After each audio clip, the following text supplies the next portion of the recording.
Muy buenos días, tengan todos ustedes. Bienvenidos a las clases virtuales de la Universidad Rural de Guatemala. El curso que les voy a impartir es Derecho Notarial, Preparación para la Fase Privada, el código FG 744. Mi nombre es Rudy Alejandro Paredes Gaitán y es un honor trabajar con ustedes dicho curso.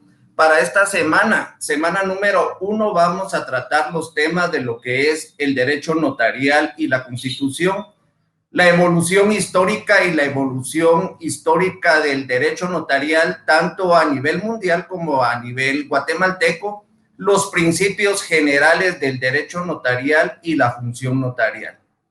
El curso de Derecho Notarial es para fase privada, pero estos cursos no vienen a suplir el estudio diario que ustedes como estudiantes ya con pensum cerrado deben de tener, esa disciplina del estudio diario que ustedes deben de tener ya como estudiantes previos a su preparación de examen técnico profesional. El tema pues ya lo vimos y el objetivo de la clase pues ustedes como estudiantes, les vuelvo a repetir, con pensum cerrado en la carrera de Ciencias Jurídicas y Sociales de la Universidad Rural de Guatemala, recuerden los conocimientos ya adquiridos sobre los temas ya mencionados en el transcurso de la misma carrera previo a optar un examen técnico profesional.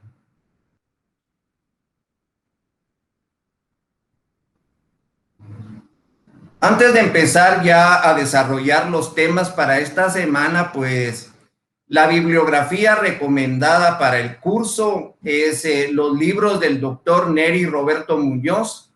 Los pueden encontrar en cualquier librería jurídica del país. El libro del doctor Ricardo Alvarado Sandoval. También pueden el de Antonio Gracias González. Pueden utilizar cualquier libro de derecho notarial. No es obligación que lo compren, sino que les va a servir en el transcurso de su carrera. Las leyes que vamos a trabajar, pues aquí las tengo anotadas. Obvio, la Constitución Política de la República de Guatemala, la ley del organismo judicial, el Código Procesal Civil y Mercantil, la ley de impuestos de timbres fiscales y papel sellado especial para protocolos, la ley de timbre notarial y timbre forense, el Código Civil, el Código Procesal Civil, el Código de Notariado, Decreto 314 del Congreso de la República, la ley reguladora de tramitación notarial de asuntos de jurisdicción voluntaria, ley de parcelamientos urbanos, ley de herencias, legados y donaciones, el Código de Comercio, la ley del impuesto único sobre inmuebles, la ley del IVA, la ley de colegiación obligatoria, el Código de Ética Profesional. Entonces deben de tener todas estas leyes que se van a relacionar con el curso de Derecho Notarial. Recuerden que este es un curso de preparación para fase privada y como se los dije anteriormente, ustedes ya tienen los conocimientos básicos que fueron adquiriendo durante toda la carrera. Así que aquí vamos a ir tomando los elementos o los temas más importantes de acuerdo al programa, que son los programas que ustedes utilizaron durante la carrera en los 4 notariados que llevaron. Entonces vamos a empezar con el notariado y la Constitución. La Constitución política de la República es la ley suprema de cualquier país, es la ley fundamental, es la ley superior. Todas las demás leyes, llámense leyes ordinarias, código civil, el código laboral, el código de comercio, le deben observancia y no pueden contrariar a la Constitución política de la República. El notariado pues no es la excepción. Todos debemos observancia y todas las materias del derecho en general pues tienen una relación bastante estrecha con lo que es la Constitución y le deben observancia. Todo esto al principio de jerarquía constitucional, perdón, jerarquía de las leyes y supremacía constitucional. Sabemos que la Constitución pues está en la cúspide de todo ordenamiento jurídico. En todos los países del mundo deben de tener una Constitución política de la República. Cuando nosotros leemos el artículo 2 del Código, perdón, de la Constitución Política de la República, lo vamos a leer y es el que tenemos en pantalla.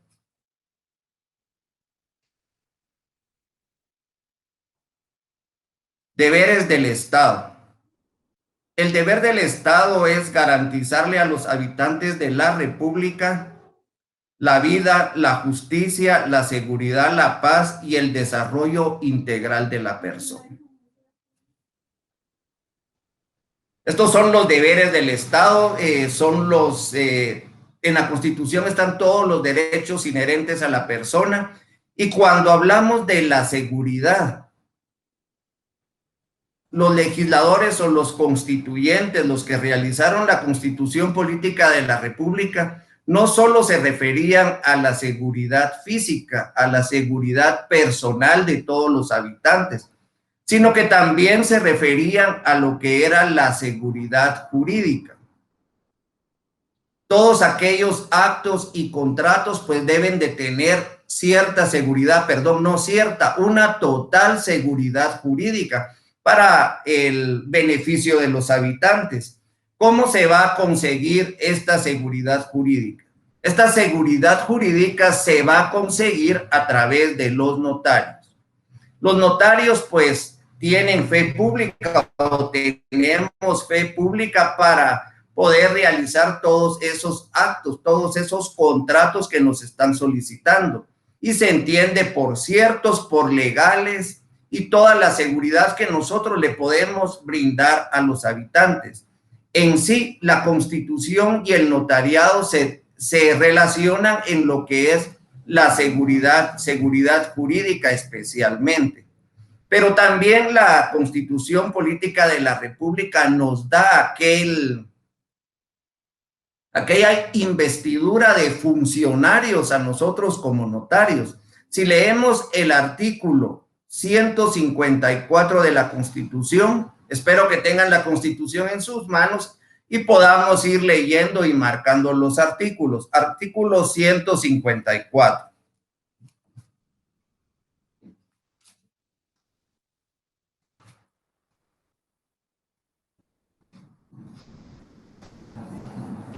Función pública y sujeción a la ley. Los funcionarios son depositarios de la autoridad, responsables legalmente por su conducta oficial, sujetos a la ley y jamás superiores a él. Los funcionarios y empleados públicos están al servicio del Estado y no de partido político alguno. La función pública no es delegable, excepto en los casos señalados por la ley, y no podrá enajenarse sin prestar previamente juramento de fidelidad a la Constitución. Entonces, esto es un funcionario público. Si leemos el artículo 49 de la Constitución Política de la República,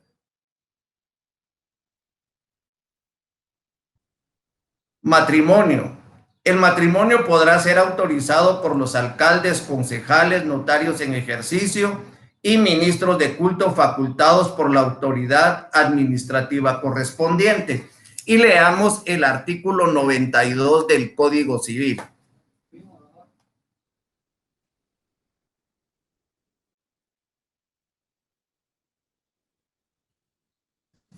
Y nos indica funcionarios que pueden autorizar el matrimonio.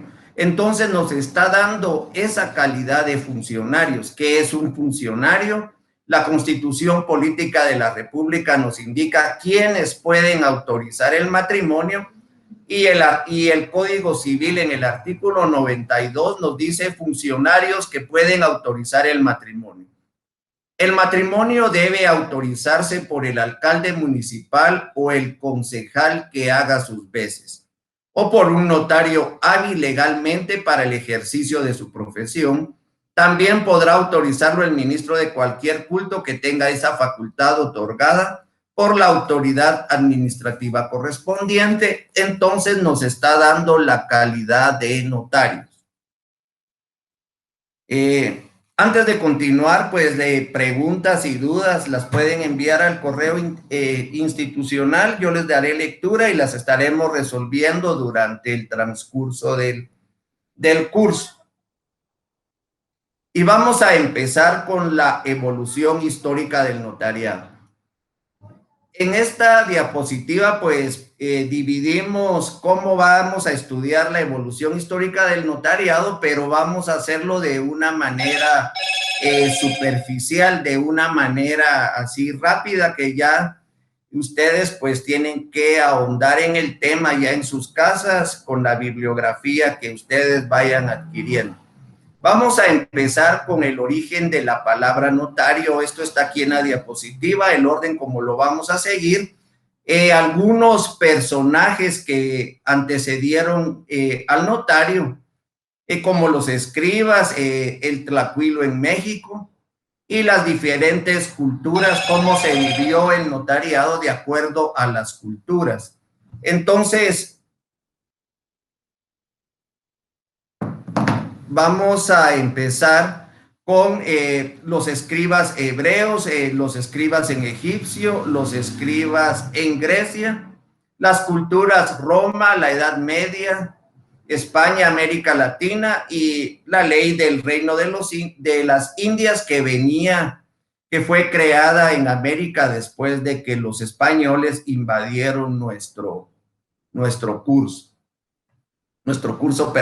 continente. Entonces vamos a quedarnos en esta diapositiva por un buen rato y vamos a empezar con la palabra notario.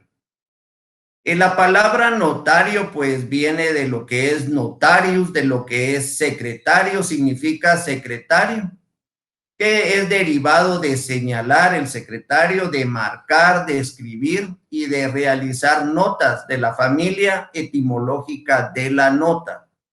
Por eso es notario, crear notas.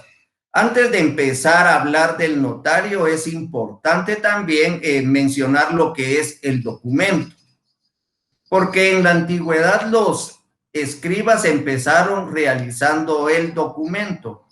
No sabemos si el documento fue creado antes que el notario o el notario fue creado antes que el documento. La verdad es que el documento es el notario es el encargado de crear el documento. Entonces, la palabra notari, muchos afirman que viene la palabra notario, muchos afirman que viene de la palabra notari.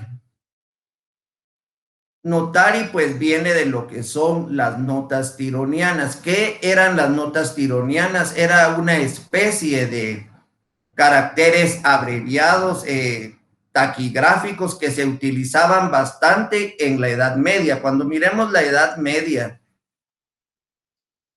aquí y cuando miremos Roma, nos vamos a dar cuenta de que ellos usaban lo que eran las notas tironianas. Estas notas tironianas fueron inventadas por Enio en la antigüedad y fue Tirón el que las viene y las va a recopilar. Por eso es el nombre de notas tironianas. Dentro de los personajes que anteceden al notario tenemos a los escribas. Los escribas eran aquellos que realizaban documentos, pero no tenían una autenticidad, no tenían fe pública. Eran los sacerdotes los que le tenían que dar esa autenticidad según la cultura que nosotros veamos. También era el rey el que les tenía que dar esa autenticidad. A partir del siglo XII, pues ya los escribas ya empiezan a tener autenticidad en todos los documentos que realizan, pero antes de estos, pues no tenían esa autenticidad.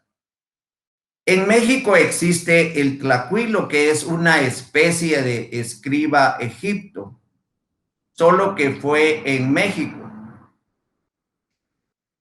Pues, tlacuilo, su labor era dejar constancia a acontecimientos por medio de los signos ideográficos y pinturas para guardar en su memoria. Vamos a dividir los escribas en las diferentes culturas que estuvieron presentes, como la cultura hebrea, la cultura egipta y la cultura en Grecia. Vamos a empezar los escribas hebreos. Aquí pues habían tres clases de escribas. Tenemos los escribas del rey, teníamos los escribas del pueblo y teníamos los escribas de los sacerdotes o los escribas de la iglesia. La función principal de estos escribas era guardar constancia y daban fe de los actos y decisiones del rey en el caso de los escribas del rey. Los de la iglesia pues venían a pertenecer a la clase sacerdotal y daban testimonio de los libros bíblicos que conservaban y que reproducían o interpretaban. Los escribas del Estado también eran los escribas del pueblo y sus funciones, podemos decir que eran las de un secretario de un consejo estatal y colaboradores de tribunales de justicia del Estado.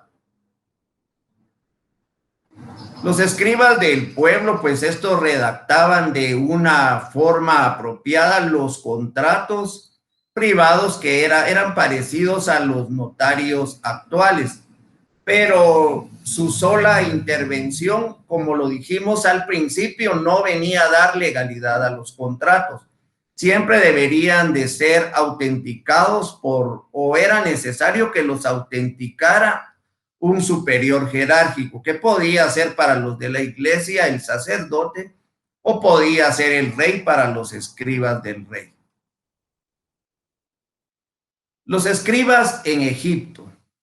Estos tenían una alta estima a los escribas de Egipto, se les tenía una alta estima, pues venían a formar parte de una organización religiosa. Más o menos el tlacuilo se comparaba con los escribas de Egipto.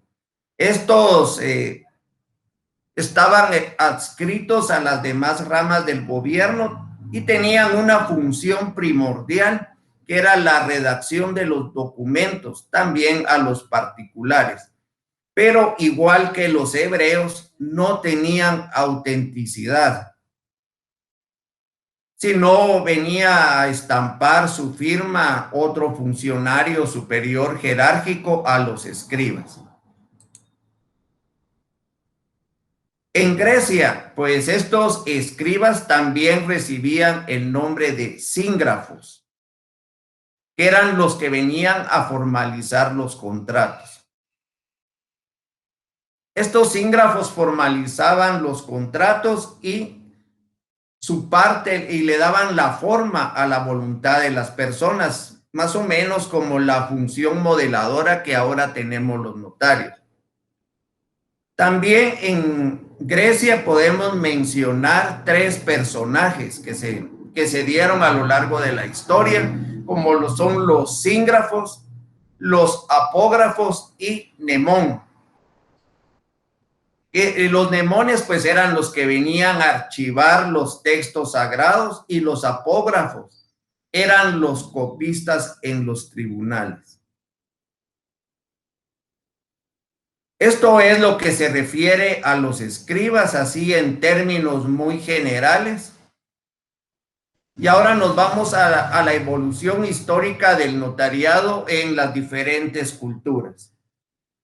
En Roma, pues, de aquí viene lo que es el origen de la palabra notario, con notari, como ya lo dijimos al principio, fue en esta cultura romana donde nacen las notas tironianas, que eran caracteres abreviados, que fue Enio el que las descubrió y fue Tirón el que viene y las va a recopilar.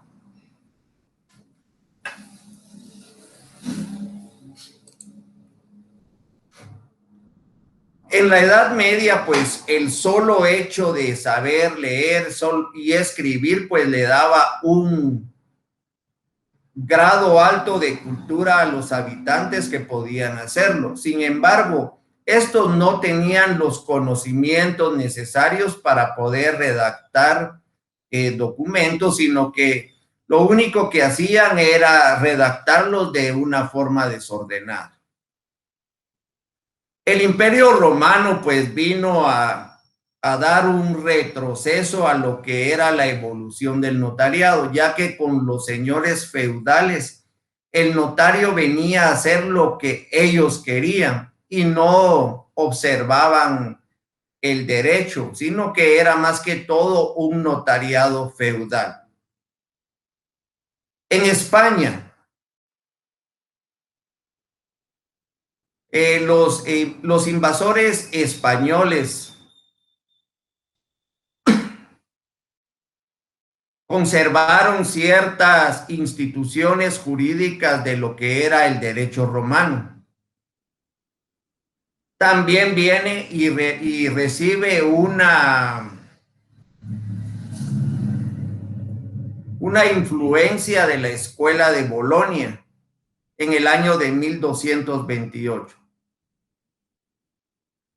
Lo único que hacían los notarios en España pues era la realización de las minutas en el protocolo. Ya tenían un protocolo notarial, y la organización corporativa de los notarios quiere decir que ellos ya tenían como un cuerpo o un gremio de notarios. En América, cuando vino Cristóbal Colón, pues traía dentro de su tropa a ciertos escribanos que venían a dar fe pública de lo que él iba a realizar aquí en el continente americano. Entonces, aquí se puede decir que se da un traslape del notariado de Europa hacia América. Dentro de la tripulación, pues el notario que él traía o el escribano que él traía era a Rodrigo de Escobedo. Dentro de las preguntas del examen técnico profesional, es importante conocer un poco de la historia y evolución del notariado, pero de las preguntas que casi siempre nos hacen es: ¿quién era el escribano de la tripulación que acompañaba a Cristóbal Colón? O también nos pueden preguntar quién fue el primer escribano de cabildo en Guatemala, que lo vamos a ver más adelante. En América, pues se crea la ley del Reino de las Indias para todos los que habitaban aquí en el continente americano. Y aquí, pues, los notarios pasaron a formar parte de un fisco real y se daban algunos requisitos para que tenían que cumplir las personas que querían ejercer el notariado. Todo esto fue en el Reino de las Indias. Cuando hablamos de la evolución histórica del notariado en Guatemala, pues tenemos bastantes vestigios dentro de la cultura guatemalteca, bastantes vestigios de la cultura escrita en Guatemala. Uno de los antecedentes, pues, es el Popol Vuh, también llamado manuscrito de Chichicastenango, Biblia quiché o libro sagrado. En la época colonial, pues, encontramos las primeras prácticas ejecutadas por los entonces escribanos y se realizó el primer cabildo en la ciudad de Santiago de los Caballeros en el año de 1524. Aquí, pues, el primer escribano que realizó esa acta en Guatemala, pues, fue Antonio de Reguera. Él fue el primer notario o el primer escribano aquí en Guatemala. En la época liberal, vamos a apresurarnos un poco en lo que es la historia, porque yo sé que esto es un poco aburrido, y vamos a ir a continuar con lo que son los conceptos del derecho notarial. Después de la reforma liberal, o en la época de la reforma liberal, En el gobierno de Justo Rufino Barrios se emitió la ley del notariado junto al Código Civil, también un Código de Procedimientos Civiles y una Ley General de Instrucción Pública. Aquí pues se creó una carrera universitaria, o sea que el notariado ya era creada como una carrera universitaria.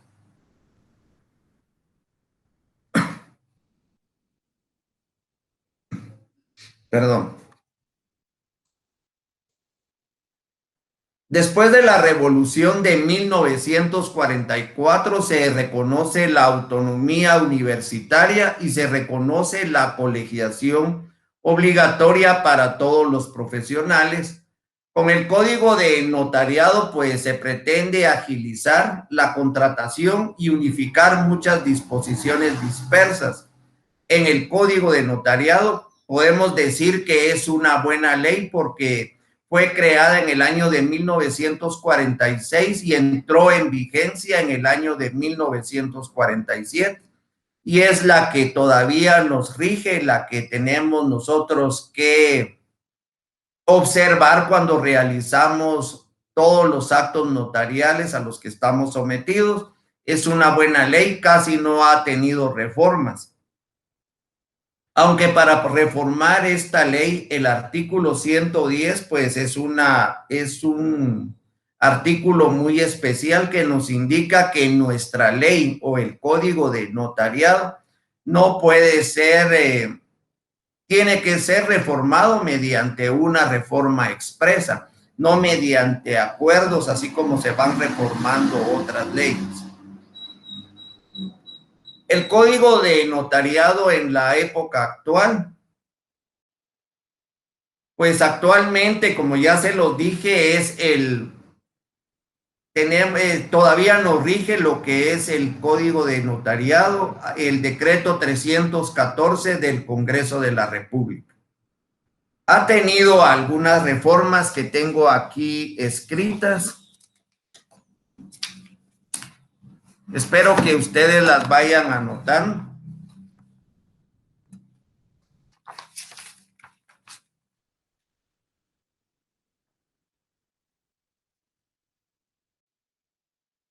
Tenemos el decreto ley 172 relativa al ejercicio del notariado y que se viene a incorporar al artículo 100 del código. Estas son las reformas que han habido durante la historia del código de notariado, del código actual. Entonces tenemos el decreto ley 172 del Congreso de la República relativa al ejercicio del notariado y viene a incorporarse al artículo 100. Si nosotros revisamos nuestro código de notariado,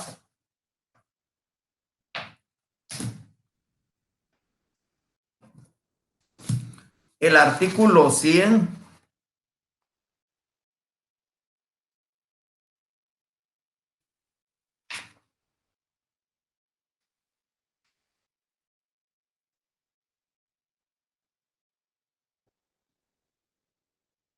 pues está reformado por el artículo 2 del decreto número 1572 del Congreso de la República y reformado por el artículo 7 del decreto 3874 del Congreso de la República.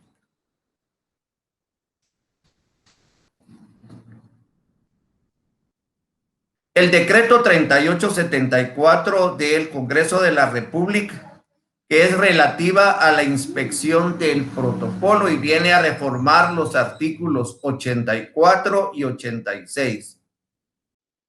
El decreto ley 3584, relativa a testimonios especiales, y reforma el decreto 4, el artículo 4 y el artículo 37 del Código de Notariado. El decreto 62-86 se refiere a lo relativo al depósito del protocolo cuando el notario salga temporalmente del país y reforma el artículo 27.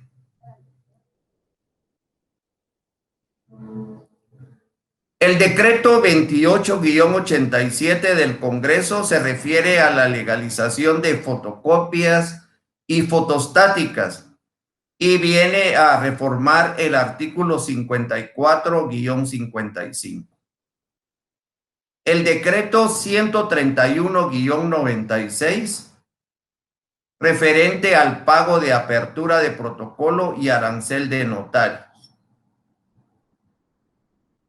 Estas son las reformas que ha sufrido el Código de Notariado.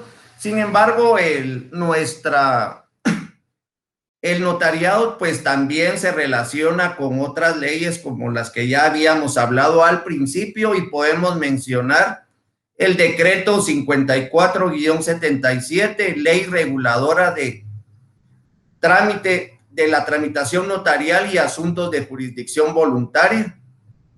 El decreto ley 125-83, referente al trámite de rectificación de áreas, también se relaciona con el Código Procesal Civil y Mercantil, en el trámite del proceso sucesorio, la subasta voluntaria y la identificación de terceros. Se relaciona con el decreto 73-75, referente al registro de procesos sucesorios, con la ley del organismo judicial, decreto 2-89,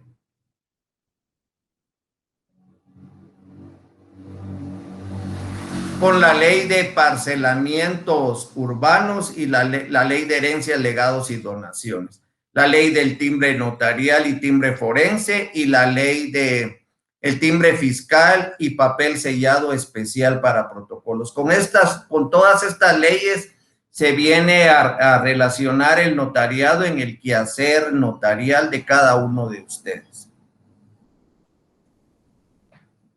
Vamos a continuar con lo que es la definición y características del derecho notarial.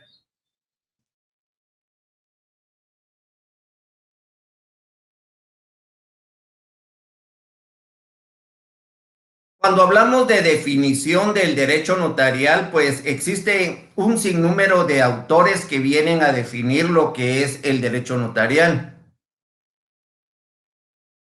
Una de las más importantes y más acertadas y que se dio en el Congreso de Notariado, el primer Congreso de Derecho Notarial en Argentina, fue la de Óscar Salas, que nos dice que es un conjunto de doctrinas y normas jurídicas que regulan la organización del notariado, la función notarial y la teoría formal del instrumento público. Esta es una de las definiciones más completas porque aquí encierra todo lo que es el derecho notarial y cuando nosotros vayamos desglosando cada una de estos elementos que conforman esta definición, pues nos vamos a dar cuenta que prácticamente estudiamos todo el curso.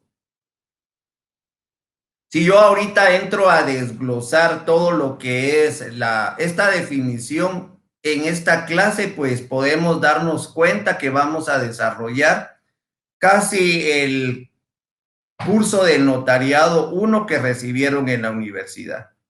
Entonces vamos a empezar por desglosar qué es la organización del notariado. Cuando hablamos de la organización del notariado, nos estamos refiriendo a todos aquellos,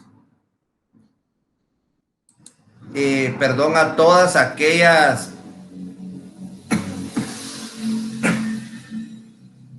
todos aquellos requisitos, todos aquellos impedimentos que se tiene para poder ejercer el notariado. Estos están regulados del artículo 2 al artículo 7 del Código de Notariado que vamos nosotros a entrar a desarrollar en este momento. Por favor, el subcódigo de notariado, artículo 2.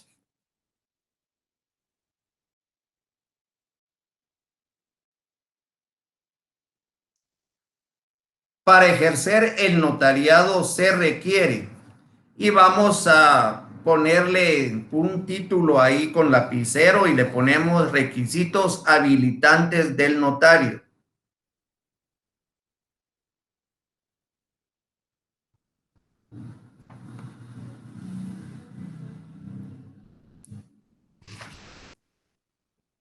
Y empezamos en el inciso 1 del artículo 2, ser guatemalteco natural, mayor de edad, del estado seglar y domiciliado en la República de Guatemala, salvo lo dispuesto en el inciso 2 del artículo 6.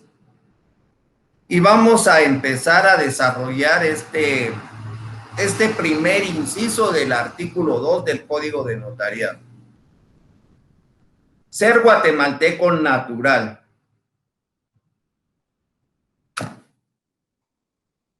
Si nosotros revisamos nuestra Constitución Política de la República, artículo 146,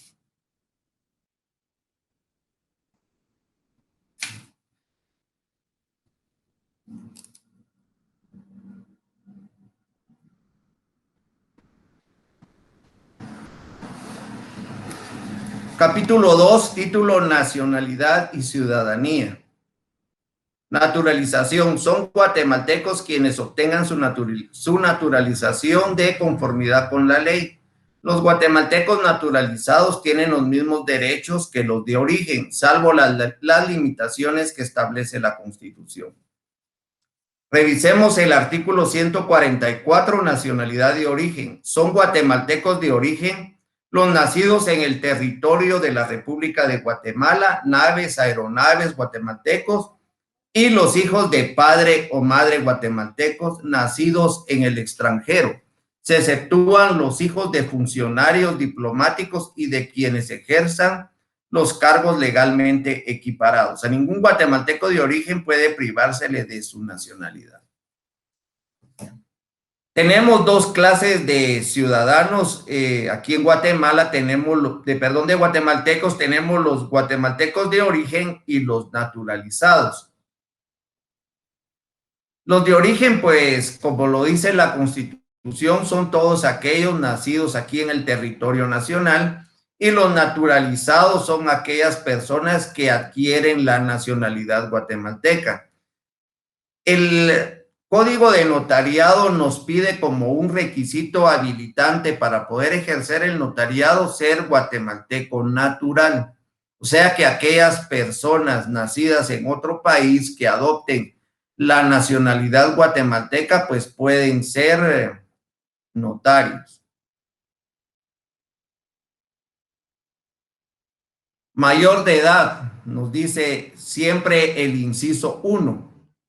La mayoría de edad, pues nosotros la adquirimos a la edad de 18 años, cuando logramos tener ya la capacidad de ejercicio. El artículo 8 del Código Civil, y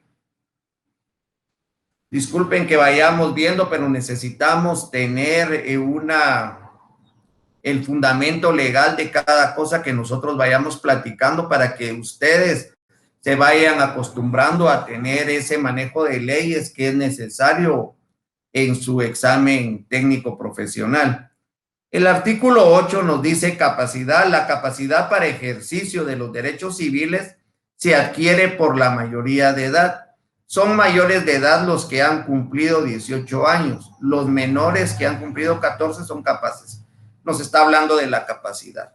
Entonces tienen que ser capaces. Sin embargo, si seguimos leyendo, dice haber obtenido el título facultativo, y aquí en Guatemala una persona solo con el hecho de ser mayor de edad, pues es imposible que tenga un título facultativo para poder ejercer el notariado. Sin embargo, aquí en el código pues nos indica mayor de edad del estado seglar. Cuando hablamos de estado seglar, hay profesiones que están dentro de la religión. Podemos llamar profesiones como los sacerdotes, los ministros de cualquier iglesia. Ellos no pueden ejercer el notariado. Tienen que ser personas laicas que no tengan una religión como profesión. No sé si así estamos bien, pero no tienen que tener una religión como profesión.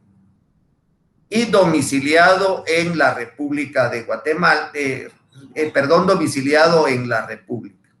Aquí en Guatemala, pues solo con el hecho de tener un domicilio dentro de la República, recordemos que el domicilio es la circunscripción departamental en la que habita una persona. y el ánimo de permanecer en él, pues se toma un año permaneciendo en ese lugar.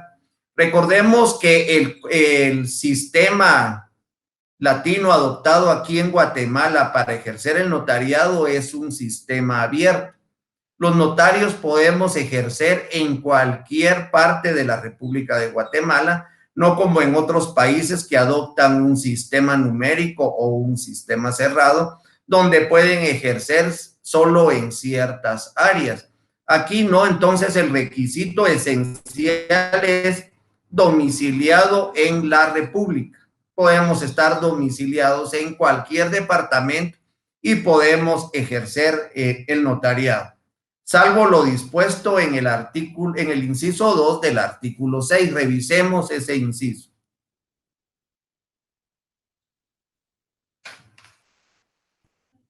Los cónsules o los agentes diplomáticos de la República acreditados y residentes en el exterior que sean notarios hábiles conforme a esta ley.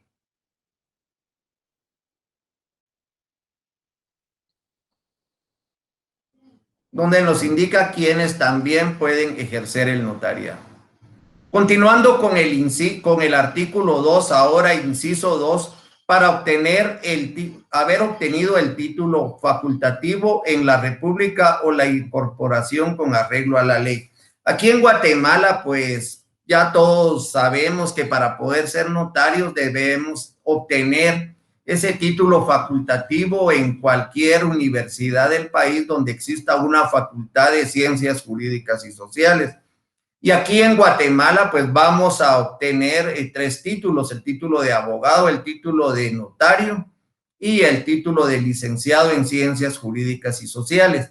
Por eso es importante ponerle bastante interés al curso de Derecho Notarial, ya que es una carrera independiente a la abogacía, así como a la licenciatura en ciencias jurídicas y sociales.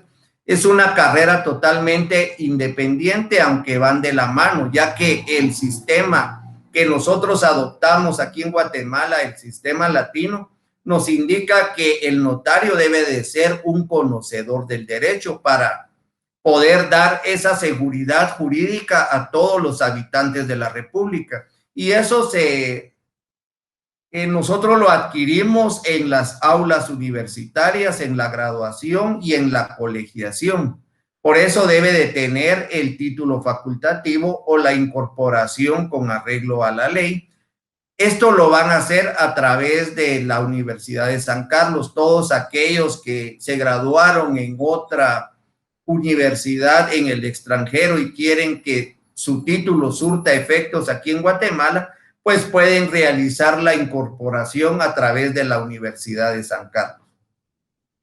En el inciso 3, haber registrado en la Corte Suprema el título facultativo o la incorporación y la firma y sello que se usará con el nombre y apellidos usuales. Ustedes al graduarse, pues van a tener que ir a registrarse al Colegio de Abogados, y del Colegio de Abogados ya con su firma y sello, pues van a tener que ir a registrar sus sellos a la juramentación a lo que es la Corte Suprema de Justicia. Sin embargo, también pues tienen que registrar su firma y su sello en el Registro General de la Propiedad, en el Registro de Procesos Sucesorios, en el Registro de Poderes, y también pues tienen que colegiarse, que ya que la colegiación es obligatoria para todos los que ostentan un título universitario. Entonces no es solo el hecho de obtener el título facultativo, sino que tenemos que ir a registrarnos a la Corte Suprema de Justicia y registrar nuestro título en la Superintendencia de Administración Tributaria para que nosotros ya podamos ejercer como notarios, ya que recordemos que para poder comprar papel especial para protocolo, para poder comprar timbres fiscales, pues tenemos que estar registrados en la Superintendencia de Administración Tributaria para poder ejercer el notariado. Inciso 4, ser de notoria honradez. Pues aquí en el Código de Ética Profesional nos da los lineamientos, nos da los preámbulos que nosotros tenemos que tener para poder ser unos notarios o abogados íntegros, probos. Entonces tenemos que darle lectura a lo que es el Código de Ética Profesional. En el artículo, bueno, en este artículo número 2, algo que queda y que tenemos que agregar nosotros es la colegiación obligatoria o la colegiación activa. Recordemos que cuando se creó este código de notariado en el año de 1947, pues era otra, la constitución la que regía aquí en nuestro país.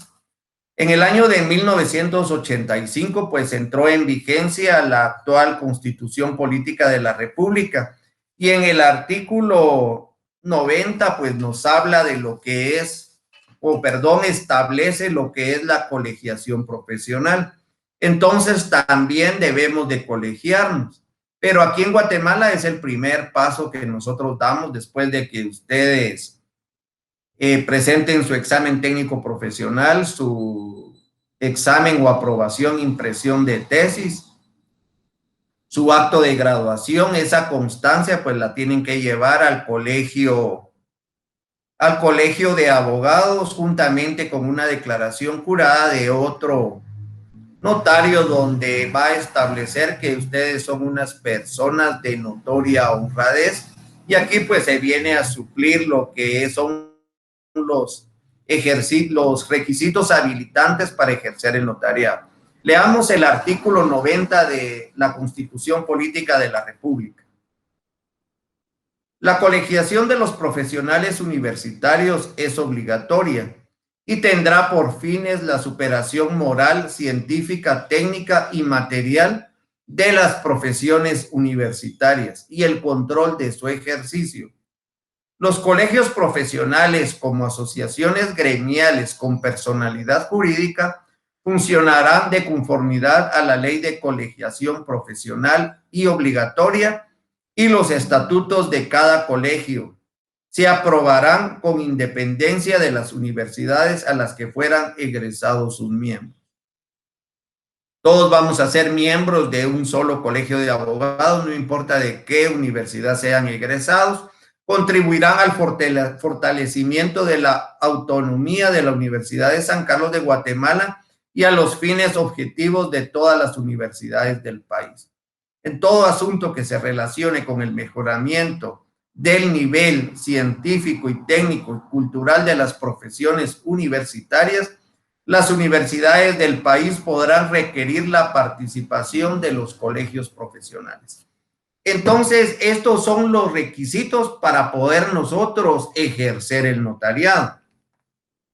Sin embargo, existen algunos impedimentos que nosotros debemos de conocer quienes no pueden ejercer el notariado.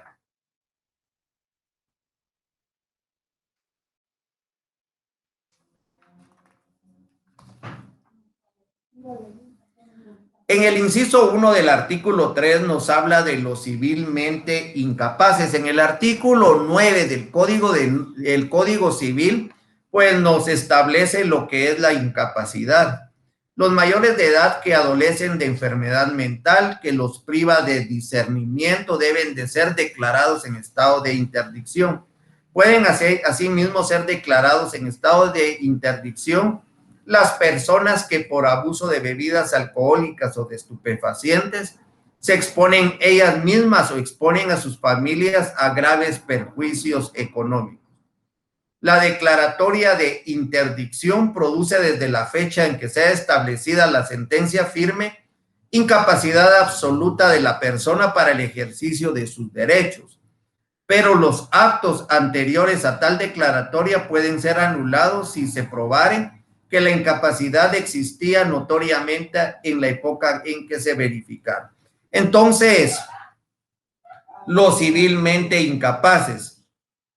Inciso 2, pues el mismo artículo del Código Civil, los toxicómanos y ebrios habituales.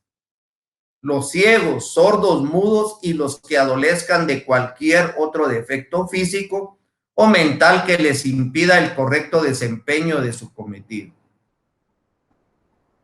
En el inciso 4 nos habla de los que hubieran sido condenados por alguno de los delitos siguientes y nos da el Código de Notariado una serie de delitos que si nosotros vamos al Código Penal, pues nos vamos a dar cuenta de que no son los delitos que establece el Código de Notariado.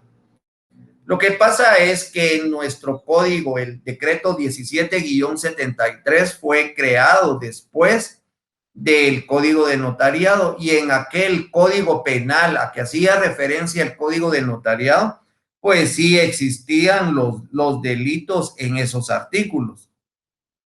Sin embargo, en el Código Penal actual, los que tenemos que hacer referencia, pues son a los delitos siguientes: falsedad material, artículo 321, falsedad ideológica, artículo 322, robo, artículo 251 y todos los subsiguientes, el hurto, artículo 246 y subsiguientes, la estafa, artículo 263 y subsiguientes, quiebra o insolvencia fraudulenta, artículo 348 y subsiguientes, el cohecho, artículo 439 y subsiguientes, la infidelidad en la custodia de documentos o bien no llamado así, aplica el artículo 434 al artículo 462 y la malversación, artículo 447. Entonces, a estos son los artículos que ustedes deben de anotar en su código de notariado para hacerlo referencia a lo que es el Código Penal.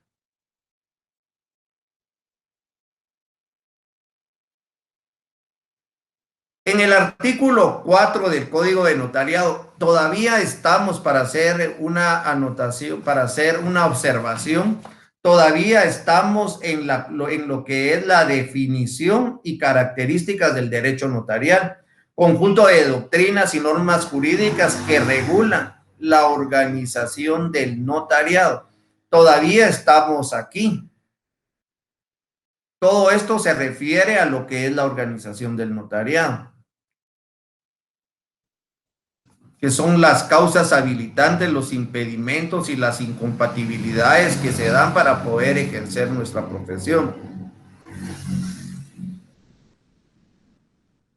En el artículo 4, pues, no pueden ejercer el notariado. Ustedes pueden hacer una anotación ahí, que son causas de incompatibilidad con el ejercicio del notariado. Pueden poner otra anotación que son impedimentos temporales, ya que si son subsanados, pues sí se puede retomar la profesión de notariado. En los exámenes técnicos profesionales no les van a preguntar, indiquen los impedimentos temporales para poder ejercer el notariado, o les pueden preguntar cuáles son las causas de incompatibilidad para poder ejercer el notariado.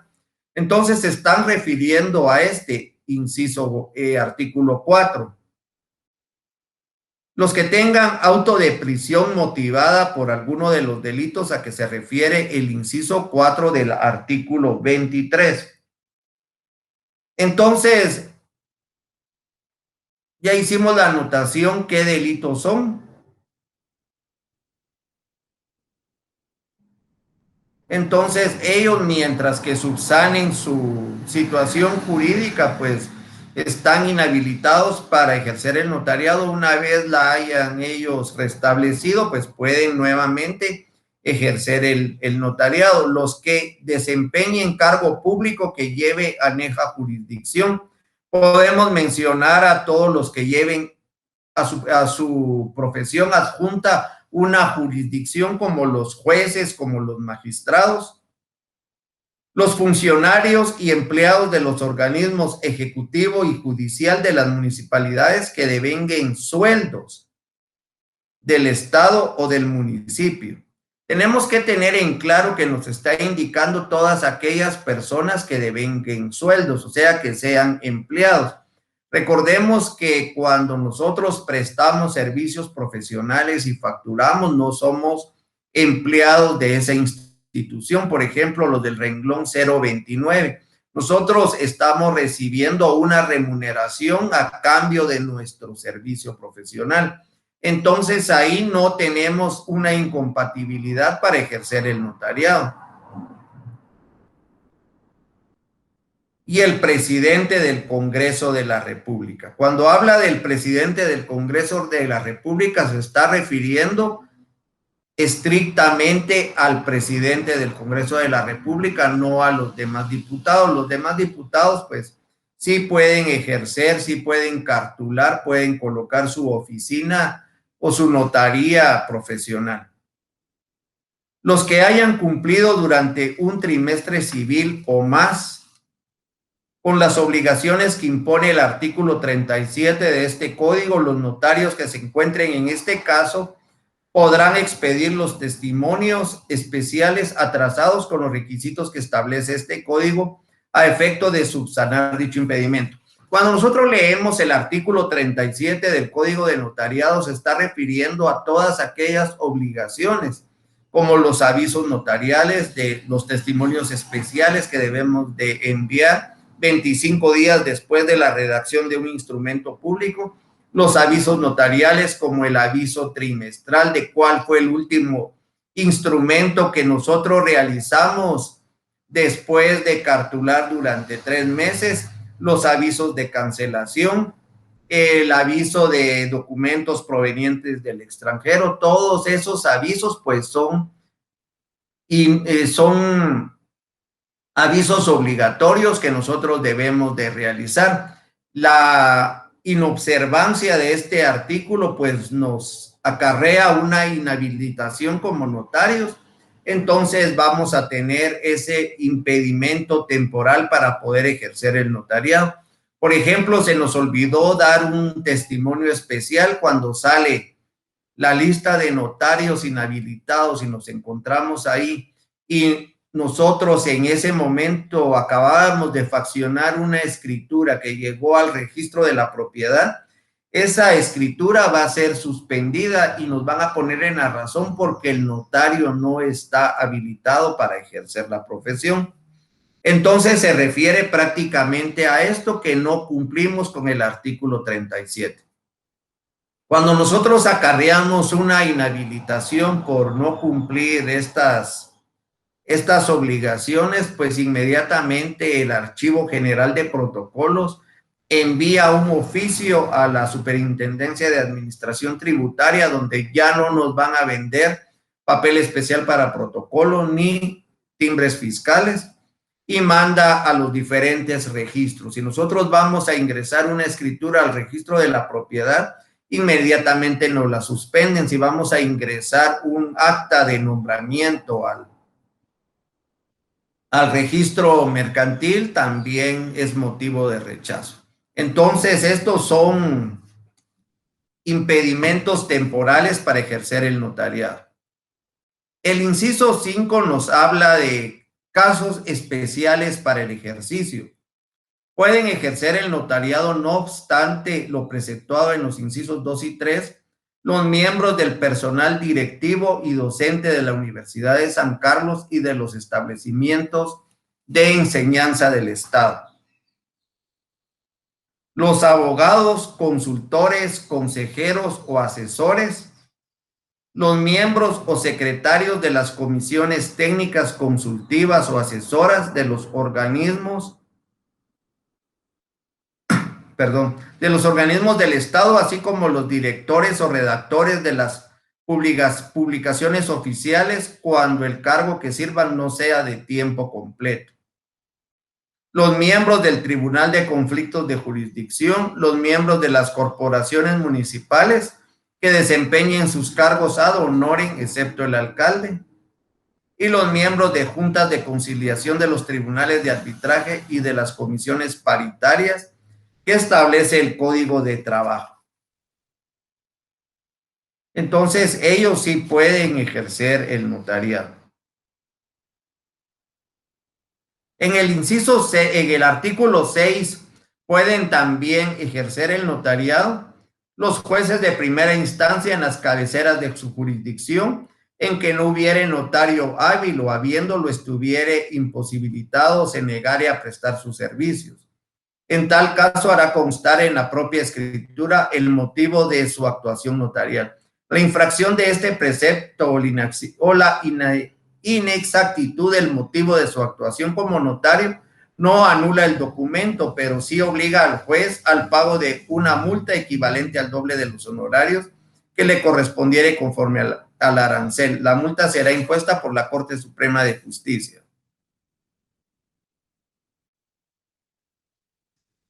En la ley del organismo judicial, pues en el artículo 43, que nos habla de la actuación notarial en el extranjero, en el artículo 70 de la ley del organismo judicial, nos indica que los jueces pues tienen esa prohibición para ejercer el notariado. Recuerden que este código pues es de 1946, les vuelvo a repetir. En ese tiempo, pues eran escasos los notarios, había uno, dos o tres por departamento y entonces era imposible para ellos realizar un sinnúmero de escrituras que les llegaban a sus notarías. Por eso era que el juez de primera instancia podría cartular en ciertos requisitos, en ciertas circunstancias. Sin embargo, ahora pues ya no se da eso, que ya hay suficientes notarios para ejercer el notariado aquí en la República de Guatemala. En el inciso 2 siempre del artículo 6, que dice quiénes pueden ejercer el notariado, los cónsules o los abogados diplomáticos de la República acreditados y residentes en el exterior que sean notarios hábiles conforme a la ley. Y los empleados que están instituidas precisamente para el ejercicio de funciones notariales, las que no podrán ejercer con carácter particular. Entonces, aquí en Guatemala, en este inciso 3 del artículo 6, el único funcionario que está contratado para esas funciones es el escribano de gobierno. Ustedes pueden colocar esa anotación que el único es el escribano de gobierno, el único empleado que está instituido precisamente para el ejercicio de funciones notariales.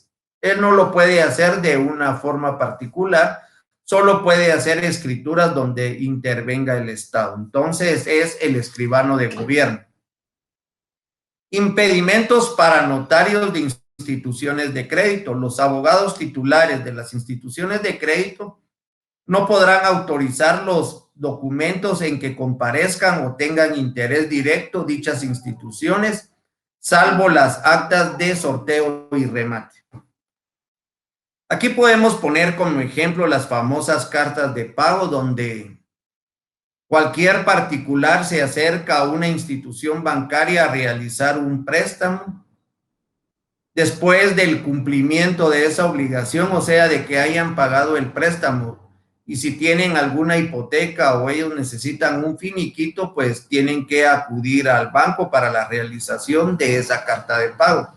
Sin embargo, este artículo 7 nos está indicando que los notarios que trabajen dentro de estas instituciones, pues tienen impedimento para ejercer el notariado. Hay algunas instituciones bancarias que le dan a uno las minutas y uno tiene que llevar el protocolo, aunque si hablamos de protocolo sabemos que no puede salir del poder del notario. Sin embargo, pues aquí hay un incumplimiento de la norma, ya que nosotros como notarios, cuando realizamos cartas de pago para los bancos o compraventas para alguna institución bancaria, tenemos que llevar nuestro protocolo ya impreso para que los encargados del departamento jurídico realicen una revisión, y si está y llena todos los requisitos, pues se lo pasan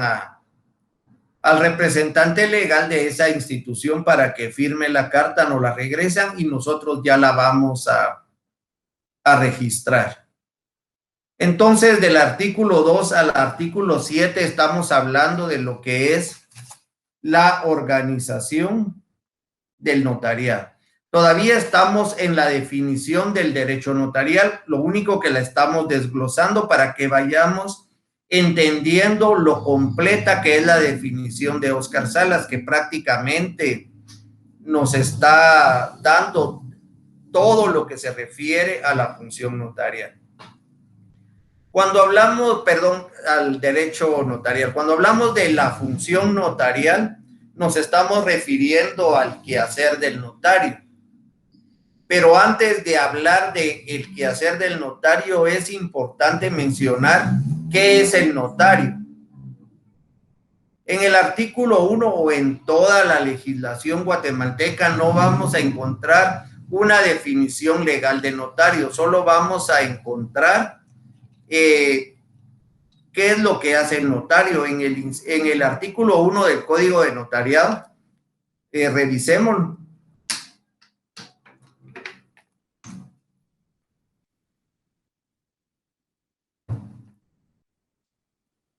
Perdón.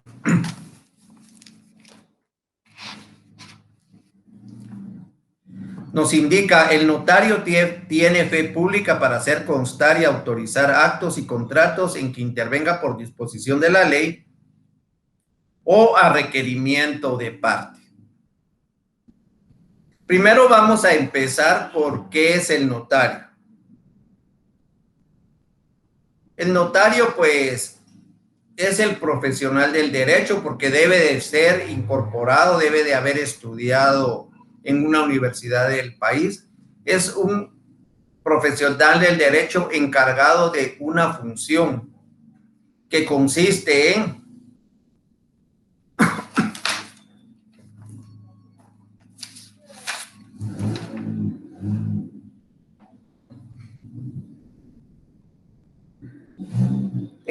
una función pública consistente en recibir, interpretar y dar forma legal a la voluntad de las partes, redactando los instrumentos adecuados a ese fin, confiriéndoles autenticidad, conservar los originales de estos y expedir las copias que den de su contenido. Esto es el notario. Si seguimos leyendo este artículo, el notario tiene fe pública para hacer constar y autorizar actos. Entonces, se está refiriendo a lo que es la fe pública.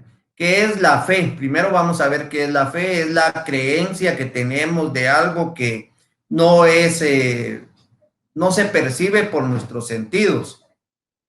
La fe que tiene el notario es una fe pública notarial, es la creencia que todo lo que él realiza, pues es cierto, es legal. Existen varias clases de fe pública. Tenemos la fe pública administrativa, la fe pública judicial, que es la que tienen los secretarios de los juzgados. Tenemos la fe pública registral, que es aquella que tienen los registradores cuando vamos a obtener un certificado de nacimiento, esa fe que tienen los registradores de que al expedirnos ese certificado, firmarlo y sellarlo, pues todo lo que está en ese certificado es verídico. Tenemos la fe pública administrativa, la fe pública notarial, que es la que tenemos nosotros los notarios, la fe pública judicial, que ya la habíamos hablado. Entonces, el notario tiene fe pública para hacer constar y autorizar actos. Actos son todas aquellas actuaciones donde emana la voluntad de la persona y tiene una consecuencia jurídica. Podemos hablar de un contrato, podemos hablar no solo los contratos, sino que también de aquellas declaraciones de voluntad. Por ejemplo, podemos hablar de los matrimonios, son actos donde hay voluntad y tienen una consecuencia jurídica. Entonces, esto realiza el notario, ¿verdad? Un acta de arresto domiciliario para hacer constar actos y contratos en los que intervenga por disposición de la ley. o a requerimiento de parte. El notario va a actuar por disposición de la ley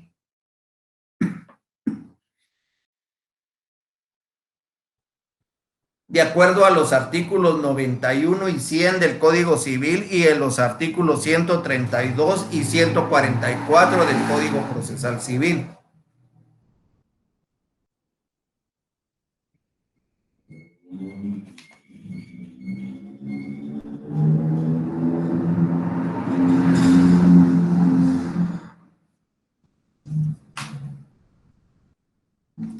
Artículo 91 del Código Civil. Si el funcionario que interviene en el acto tuviera conocimiento de la existencia de algún impedimento legal, ya por razón de oficio denunciará al MP de cualquier persona, ordenará la suspensión de las diligencias matrimoniales y no podrá proseguirlas sino hasta que los interesados obtengan resolución favorable de la autoridad competente. Si la denuncia no fuere ratificada, quedará sin efecto. Entonces ahí interviene el notario por disposición de la ley. En el artículo 100,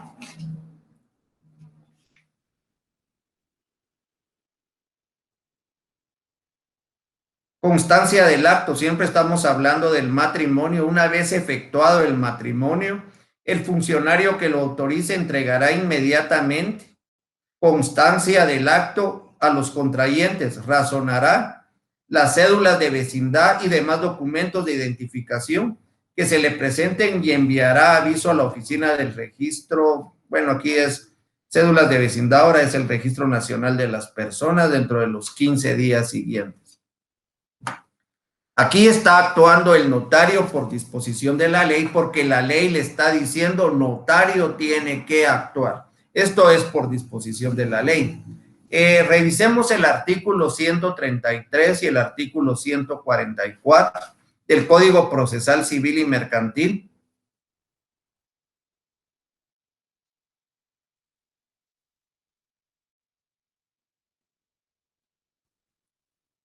Posiciones. Las posiciones versarán sobre hechos personales, sobre el conocimiento de hechos expresados con claridad y precisión en sentido afirmativo. Perdón, 132 es. Absolvente. Las partes están obligadas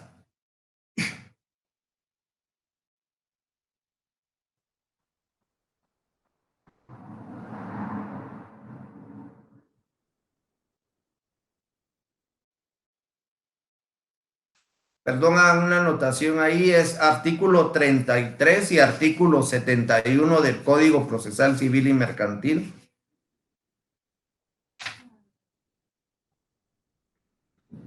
Notarios. El juez podrá, a instancia de parte, encomendar a un notario la realización de determinados actos, incluso notificaciones y discernimientos. El artículo 71.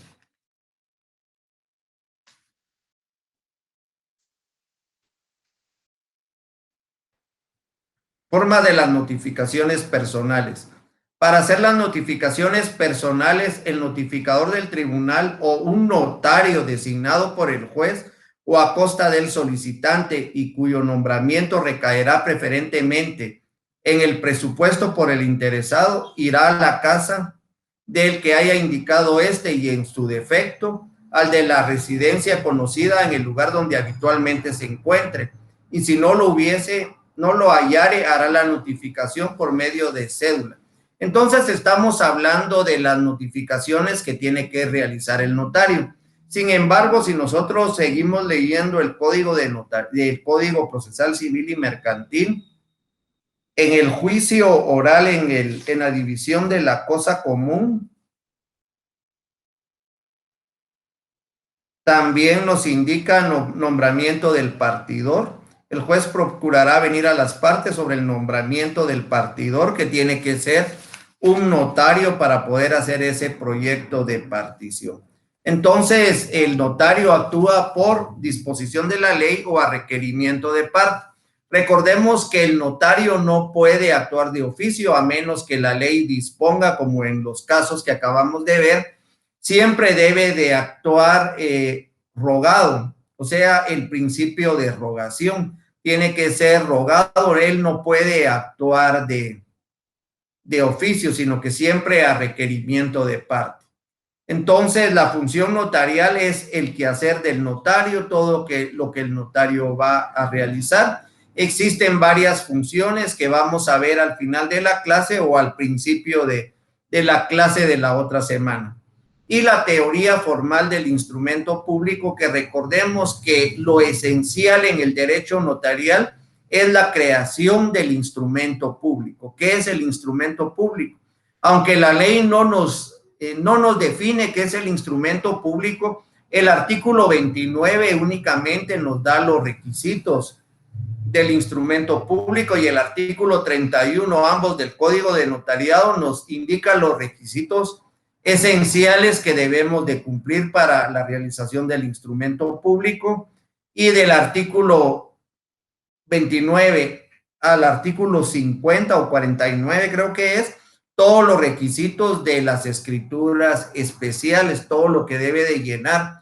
Entonces, a esto es a lo que le llama el instrumento público. Sin embargo, cuando miremos el instrumento público, nos vamos a dar cuenta que la clasificación primordial es aquellos que van dentro del protocolo y aquellos que van fuera del protocolo. Entonces, vamos a entrar de lleno a lo que es el instrumento público. Entonces, miramos ya casi toda la clase, se nos ha ido solo en la definición de derecho notarial.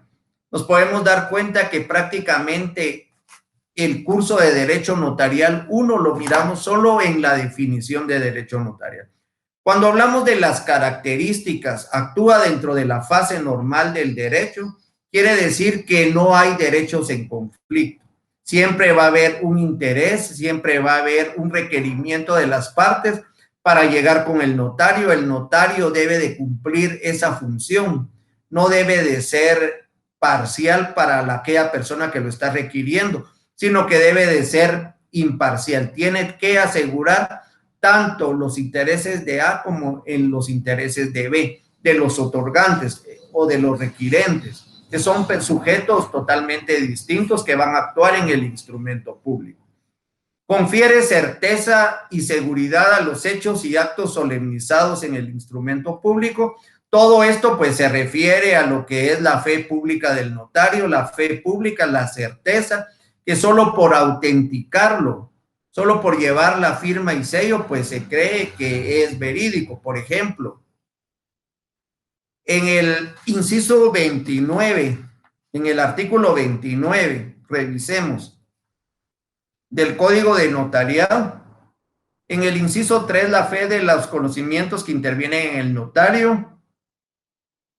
En el cuarto, la identificación de los otorgantes cuando no los conociera el notario. ¿Qué quiere decir eso? Que ahí en los registros les están dando fe pública a los notarios. Ustedes pueden poner Juan Pérez de mi conocimiento y el registro pues cree que Juan Pérez es el del conocimiento del notario y es la persona que está requiriendo, es la persona que aparece en el instrumento público. Entonces confiere certeza y seguridad a los hechos y actos solemnizados en el instrumento público. En el artículo 186 del Código Procesal Civil y Mercantil,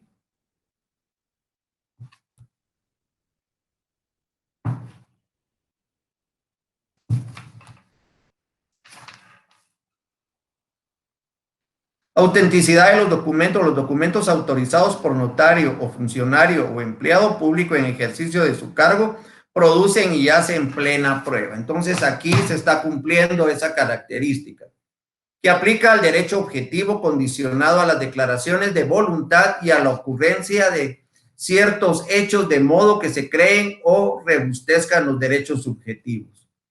Una de las funciones o de las características del notario es tomar ese derecho objetivo, o sea que como estudiantes de derecho, como abogados, tenemos que cumplir con ciertos requisitos y adecuarlos a las declaraciones de voluntad. Por ejemplo, una compraventa, nos van a realizar una compraventa y nos damos cuenta que son esposos los que van a realizar ese contrato, pues sabemos que aquí hay un impedimento. Ellos podrán hacer una donación, podrán darle otra figura jurídica a ese contrato, pero nunca una compraventa.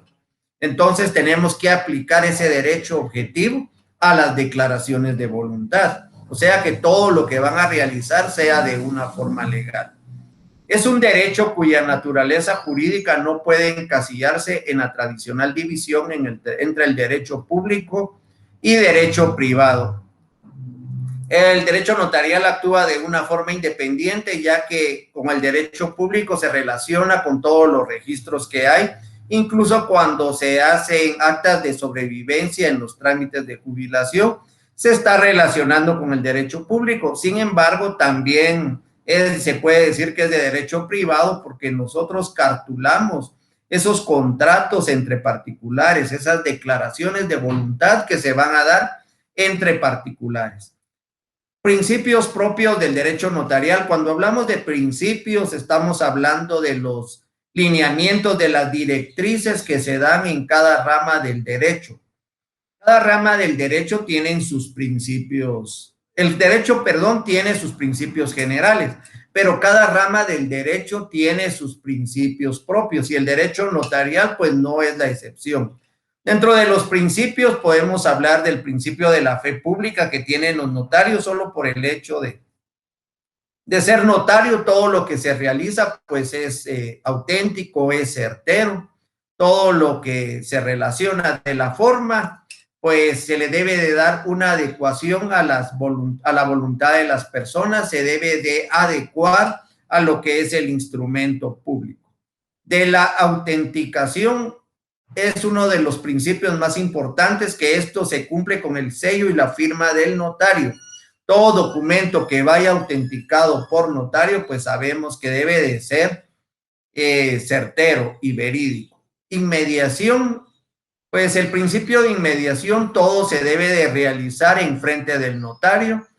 Tienen que estar las partes y el notario en la misma oficina, tiene que haber ese principio, ese acercamiento. Principio de rogación, el notariado pues es rogado, es a instancia de parte, no puede actuar de oficio. Yo no puedo decir, bueno, voy a realizar la compraventa de aquellas dos personas, voy a realizar el matrimonio de aquellos dos porque yo los miro ahí en la universidad, hacen bonita pareja y vengo yo y los voy a casar.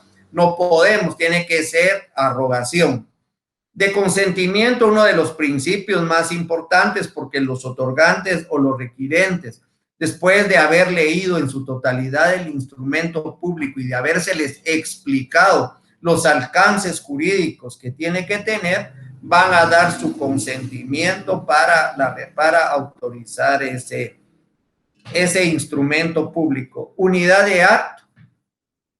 El notario lo debe de realizar en un solo acto desde el principio al final. No puede decir, voy a empezar la escritura hoy, que pase a firmar el vendedor, otro día que pase a firmar el comprador. Pues no se debe de realizar de esa manera, ya que el principio de inmediación está el notario cerca de las partes y la unidad de acto se cumple, que en ese acercamiento se debe de empezar y terminar el instrumento público hasta su consentimiento y autenticación.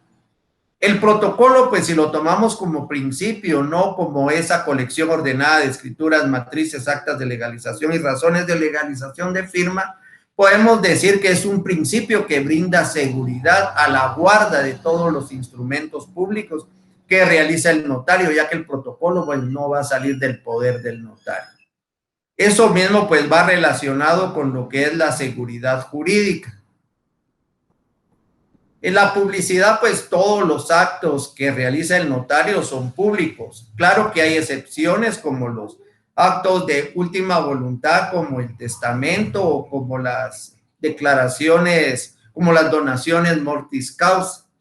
Entonces ustedes pueden ir a cualquier registro, archivo general de protocolos, solicitar el testimonio de cierto instrumento público. Unidad de contexto es un principio especial o principio de especialidad. Está regulado en el artículo 110 del Código de Notariado, que nos indica que este cuerpo, para ser reformado, pues debe de ser de una reforma expresa, no de acuerdos aislados, como puede suceder en cualquier otra ley. Aquí tiene que ser una reforma expresa. Función integral y de imparcialidad. El notario, como se los dije, tiene que tener esa imparcialidad, tiene que actuar en dar seguridad tanto al otorgante A como al otorgante B, y si son varios los otorgantes, pues a todos se les debe de brindar seguridad.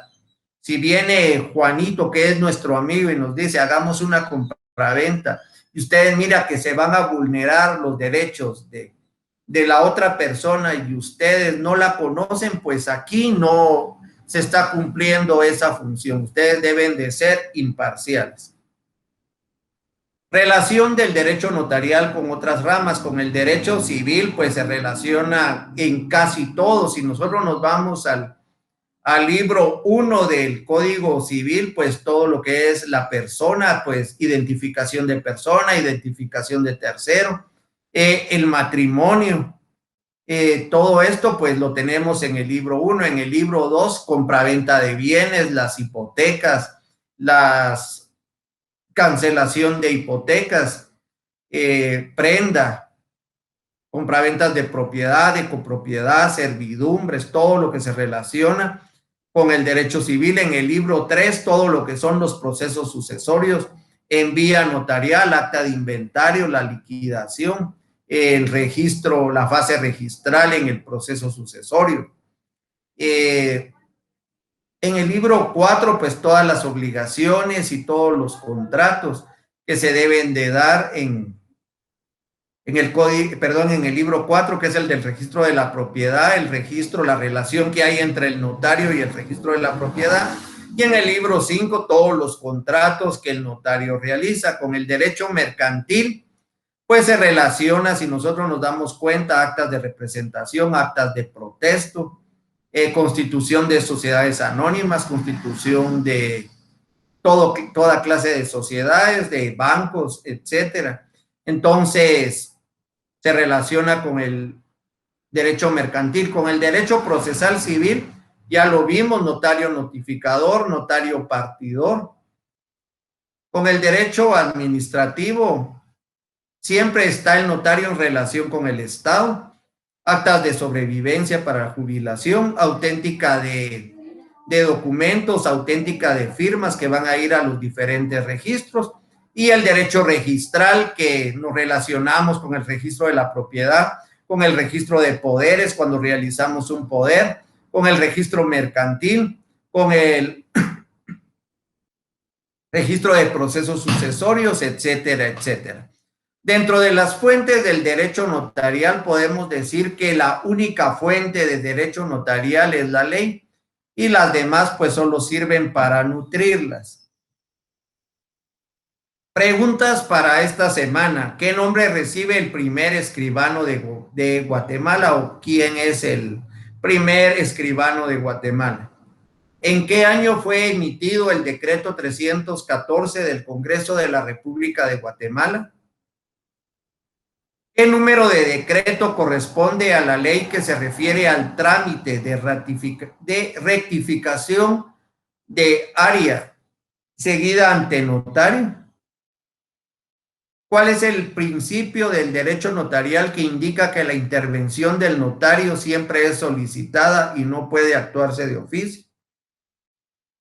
¿Qué principio del derecho notarial indica que los instrumentos autorizados por notario producen fe y hacen plena prueba? ¿Qué principio es conocido como de especialidad, regulado en el artículo 110 del Código de Notariado? ¿Cuál es la única fuente del derecho notarial en Guatemala? ¿Qué número de decreto corresponde a la ley de timbre forense y la de timbre notarial? O sea que ahí tienen que investigar qué número de decreto es la ley de timbre forense y qué número de decreto es la ley de timbre notarial.